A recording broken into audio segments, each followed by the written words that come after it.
नमस्ते। उम्मीद है जर्मन भाषा के महान लेखक फ्रांज काफ्का पर आपने मेरा पिछला वीडियो देखा है। ये नया वीडियो उनकी किताब द मेटामॉर्फोसिस के बारे में है। मेटामॉर्फोसिस यानी कायांतरण या काया पलट, किसी का पूरी तरह बदल जाना। ये अपने आप में एक अनूठा उपन्यास है। कहानी का नायक है ग्रेगर सामसा।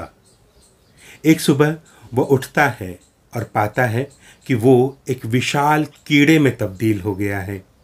खटमल या कॉकरोच या फिर पंखदार बीटल जैसा कोई कीड़ा। उसकी पीठ पर मोटा सा कवच बन गया है और उसका पेट पूरी तरह ब्राउन हो गया है। उसे अपने इस बदलाव पर भरोसा नहीं होता। उसे लगता है कि वो एक बुरा सपना देख रहा है। वो काम कर कर के थक चुका है, इसलिए उसके मन में ऐसे बुरे ख्याल आ रहे हैं। उसे ये बात महसूस होती है, पर ऐसा है नहीं। वो सच में एक बड़े से कीड़े में तब्दील हो गया है। सुबह उठने के बाद उसे याद आता है कि उसे काम पर जाना है। वह रोज़ सुबह 5:30 बजे की ट्रेन पकड़ता है, लेकिन आज तो 6:30 बज गए हैं। 7 बजे आखिरी ट्रेन जाएगी। क्या वो तब तक तैयार हो पाएगा? अगर उसे देर हो गई तो उसका बॉस उसके यहाँ चला आएगा और उसके घर वालों के सामने उसे अपमानित करेगा। ठीक तभी उसकी माँ कमरे के दरवाजे पर दस्तक देती है। जब वो अपनी माँ की दस्तक का जवाब देता है तो उसे महसूस होता है कि उसका शरीर ही नहीं बल्कि उसकी आवाज़ भी बदल गई है। वो बिस्तर से निकलने की कोशिश करता है, क्योंकि उसे किसी भी हाल में ऑफिस के लिए लेट नहीं होना। लेकिन थोड़ी ही देर में वो हो जाता है जिसका उसे डर था। उसके ऑफिस का चीफ क्लर्क, एक तरह से उसका बॉस, घर में आ जाता है। वो ग्रेगर सामसा के माता पिता से बात करता है। क्लर्क को पूरा भरोसा है कि ग्रेगर सामसा को कुछ नहीं हुआ है, बल्कि वो काम चोरी कर रहा है, वो निकम्मा है और उसे ऑफिस न जाने का कोई नया बहाना मिल गया है। जबकि असल में ऐसा नहीं है। ग्रेगर सामसा ऑफिस में खूब मन लगा के काम करता है, पूरी मेहनत करता है, लेकिन मैनेजमेंट उसकी मेहनत की कदर नहीं करता। क्लर्क और सामसा के माता पिता तीनों मिलकर उसके कमरे के दरवाजे पे दस्तक देने लगते हैं। वे सब उसे बेसाख्ता पुकार रहे हैं। वे दरवाज़ा तोड़ डालने का मन बनाते हैं कि तभी सामसा धीरे धीरे अपने बिस्तर से निकलकर दरवाजे तक पहुंचता है, किवाड़ खोलता है और उसका रूप देखकर सारे लोग हैरान रह जाते हैं। उनकी आंखें फटी की फटी रह जाती हैं कि हमारे बेटे के कमरे से ये इतना बड़ा सा कीड़ा क्यों निकल रहा है। उसकी काया पलट देखकर क्लर्क महोदय बुरी तरह घबरा जाते हैं और वहां से भागने लगते हैं।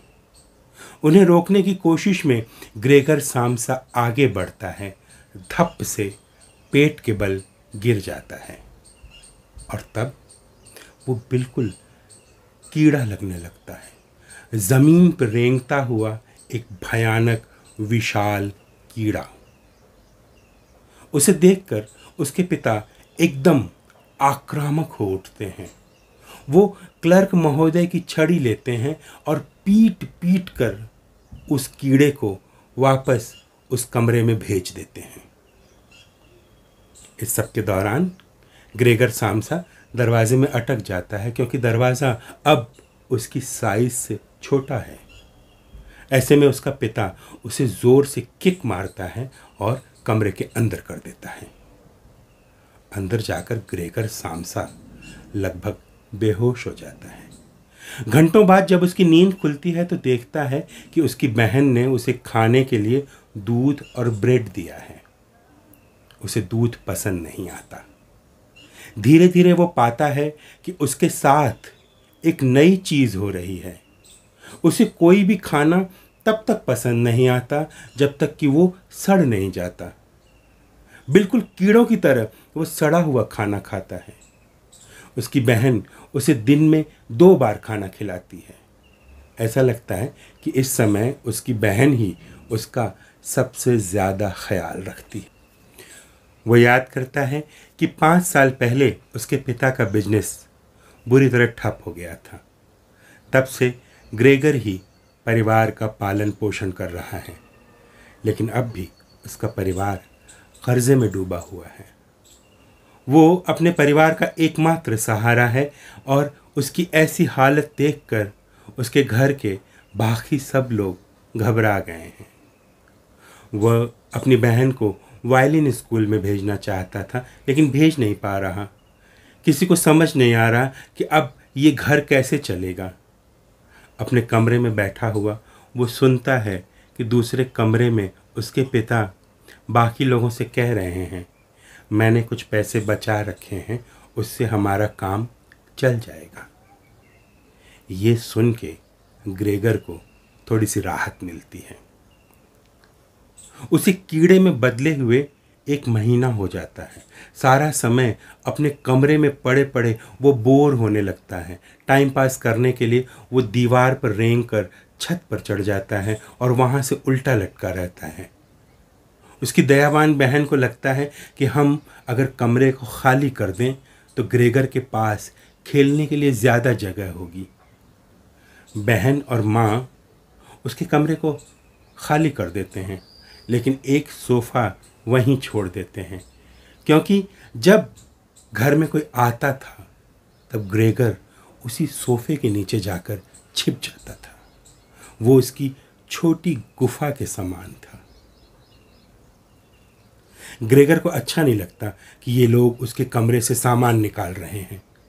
उसे लगता है कि ऐसा करने से वो धीरे धीरे भूलने लगेगा कि वो कभी इंसान भी हुआ करता था, कि उसे जिन चीज़ों से प्यार है वे सब चीज़ें उसके सामने से अगर हटा दी जाएंगी तो उसे कैसे याद आएगा कि वो हमेशा से कीड़ा नहीं था, बल्कि उसने एक इंसान के रूप में अपने जीवन की शुरुआत की थी। उसके दिमाग में यही सब बातें चल रही थी जब उसकी बहन दीवार पर टंगी उसकी पसंदीदा पेंटिंग उतारने लगती है। वो एक सुंदर औरत की पेंटिंग है, विज्ञापन है, जिसने फर वाली पोशाक पहनी हुई है। उस पेंटिंग को बचाने के लिए ग्रेगर सामसा उस पेंटिंग से चिपक जाता है।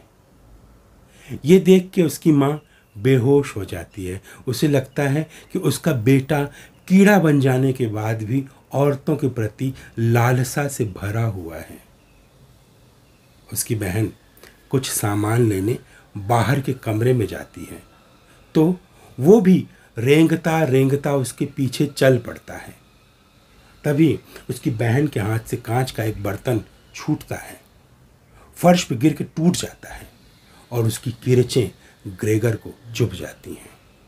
और ठीक उसी समय उसके पिताजी घर में घुसते हैं। वो काम से लौट रहे हैं, उनका दिमाग ज्यों पहले से खराब है।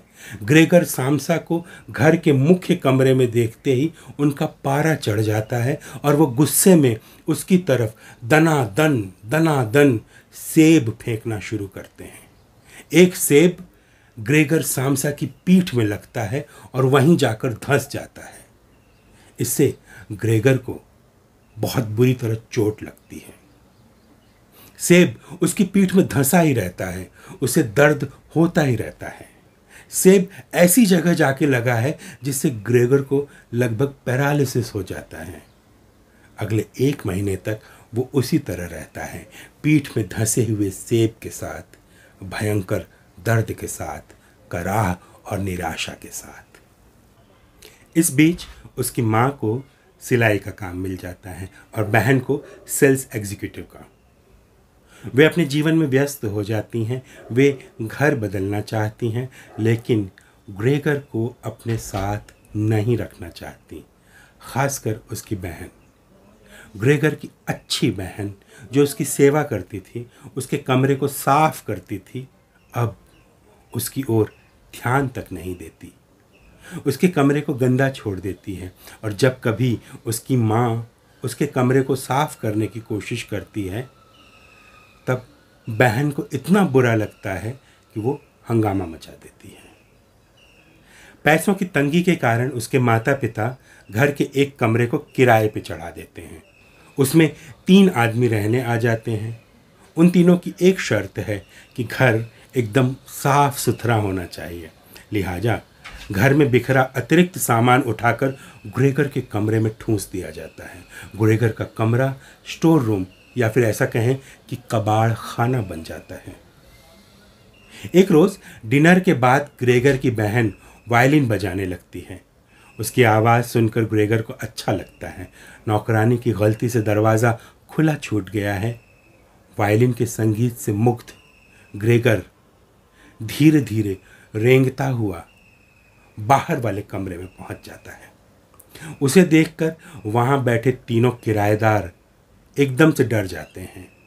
हल्ला मचाने लगते हैं कि आपके घर में इतनी गंदगी है कि इतना बड़ा कीड़ा यहाँ चला आ रहा।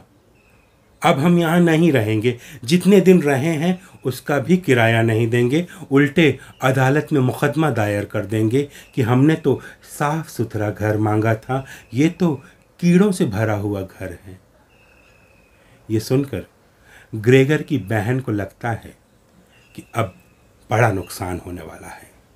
बहन जो कि ग्रेगर का सबसे ज़्यादा ध्यान रखती थी, बहन जो कि ग्रेगर के प्रति हमदर्दी से भरी हुई थी, बहन जो कि ग्रेगर को खाना पानी देती थी, वो अब ग्रेगर से थक चुकी है। इस कहानी में अचानक उसकी भूमिका बदल जाती है। वह अपने माता पिता से कहती है, बहुत हुआ, अब हमें इस कीड़े से छुटकारा पाना ही होगा, वरना हम लोग बर्बाद हो जाएंगे।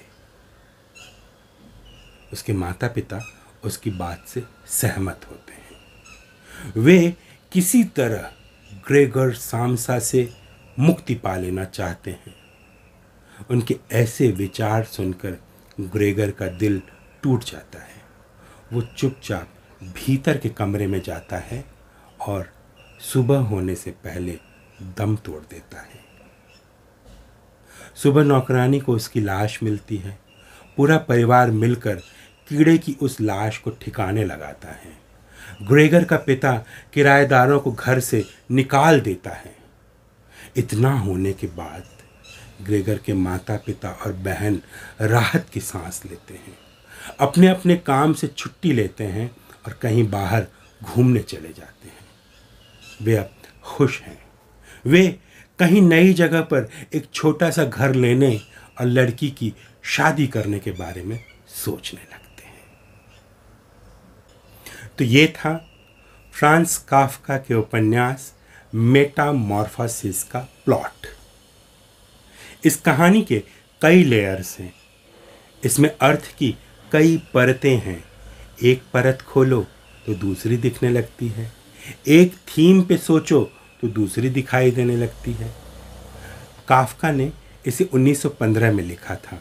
आज लगभग 110 साल बाद भी इस कहानी के मायने उतने ही गहरे हैं। दिन भर काम करने, नौकरी करने, खटते रहने, परिवार का भरण पोषण करने, कर्जे चुकाने, जिंदगी की चक्की में पिसने के बाद आदमी लगभग कीड़ा ही तो बन जाता है।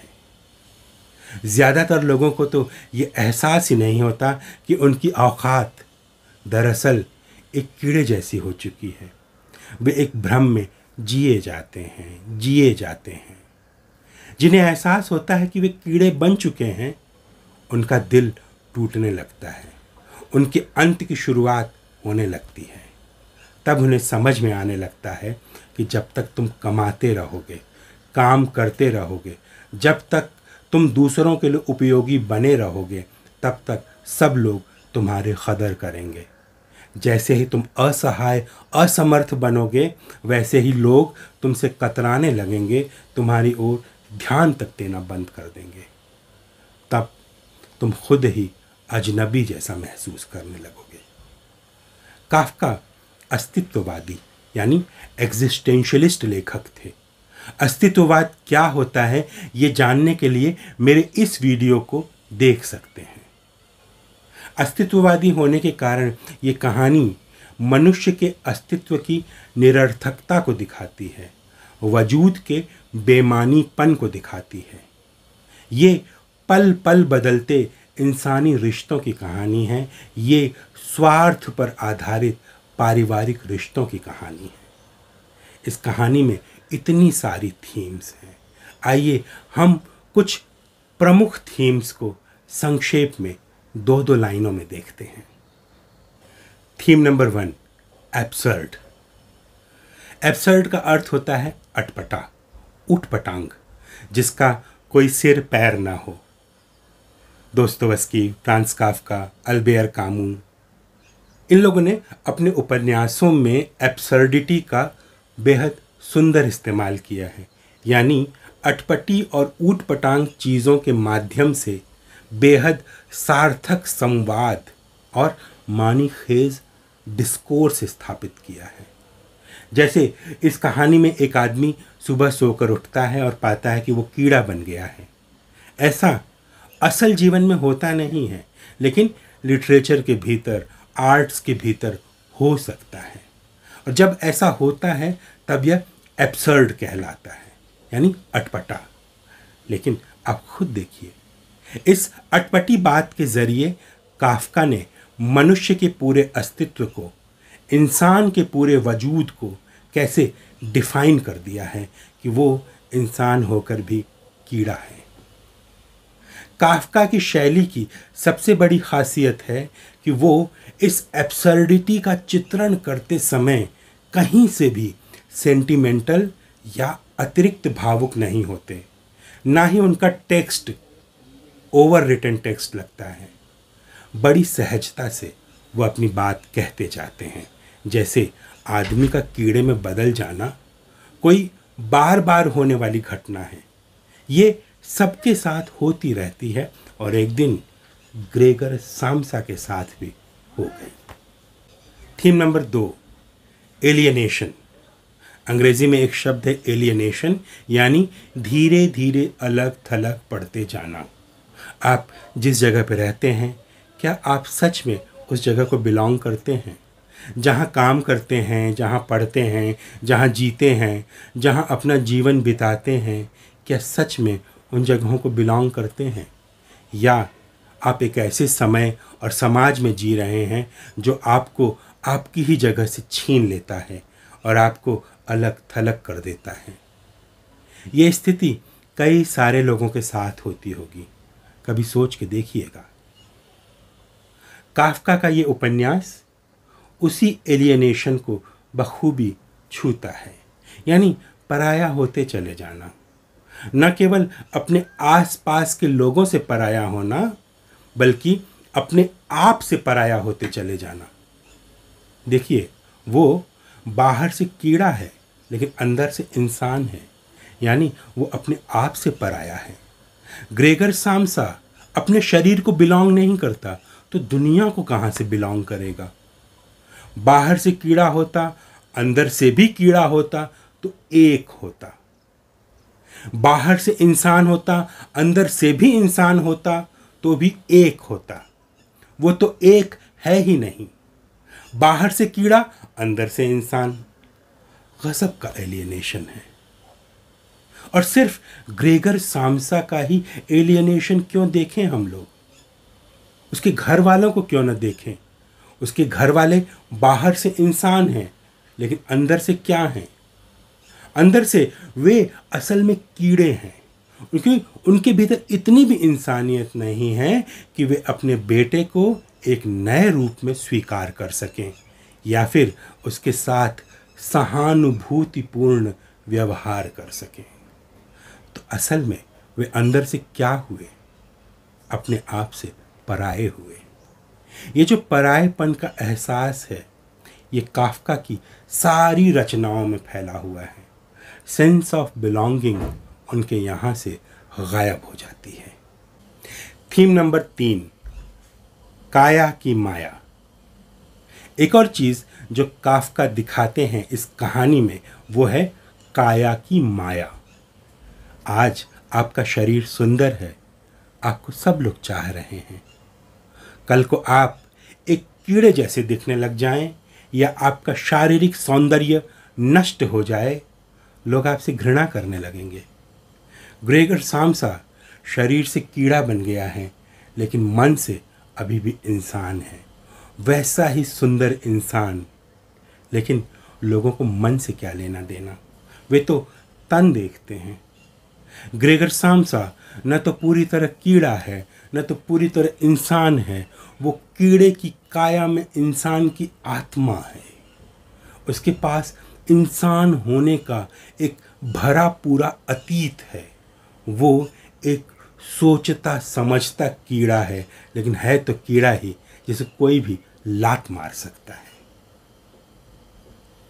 थीम नंबर 4, पैसा बोलता है। ग्रेगर सामसा के जीवन का उद्देश्य पैसा कमाकर परिवार को सुखी करना था, बहन को वायलिन स्कूल में भेजना था।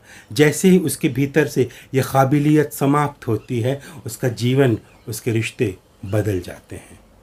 यानी हमारे तमाम रिश्ते हमारी आर्थिक क्षमताओं पर, हमारी फाइनेंशियल इकोनॉमिक हैसियत पर टिके होते हैं।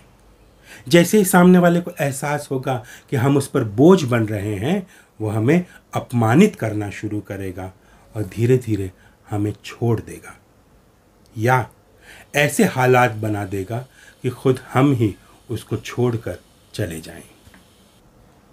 थीम नंबर 5, पिता और पुत्र का रिश्ता।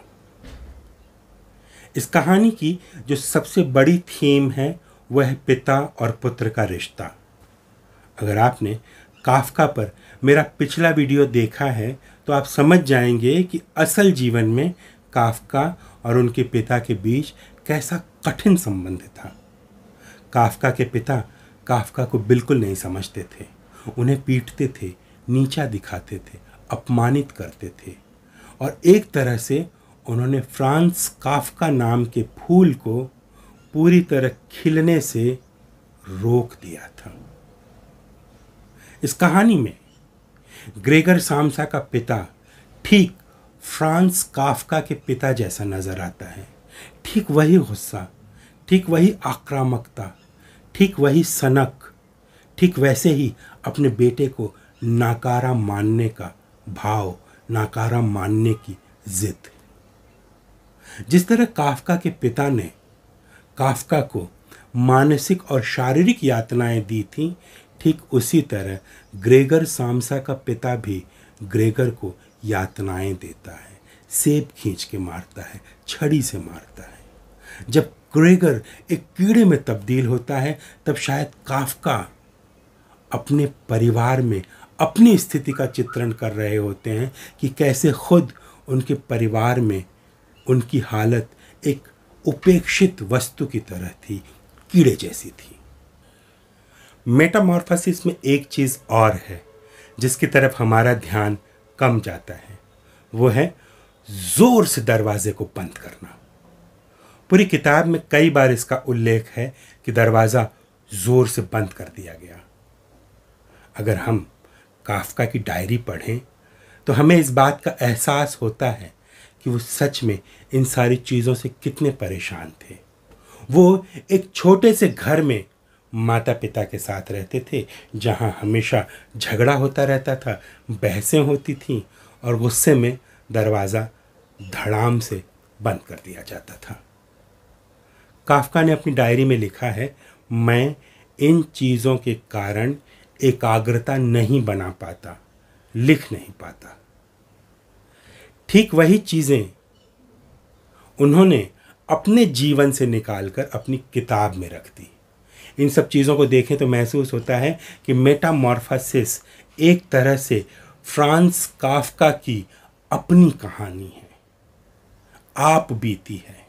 और अगर हम में से अधिकांश लोग इस कहानी के साथ रिलेट कर पाते हैं तो इसलिए कि हमें यह अपनी कहानी भी लगने लगती है, क्योंकि ऐसा तो हम सबके घरों में होता है। इस कहानी का जो सबसे शॉकिंग पहलू है वो है ग्रेगर की बहन का बदल जाना।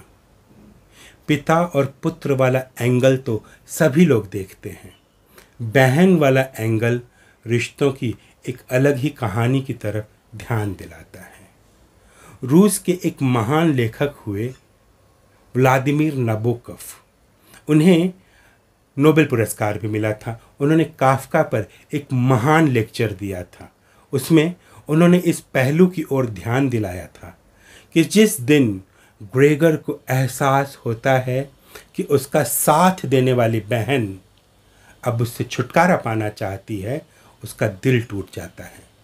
नबोकोव कहते हैं कि इस कहानी में सबसे बेरहम किरदार पिता का नहीं बल्कि उसकी बहन का है, जो एक तरह से ग्रेगर का भरोसा ही चकनाचूर कर देती है और जिसकी वजह से ग्रेगर दम तोड़ देता है।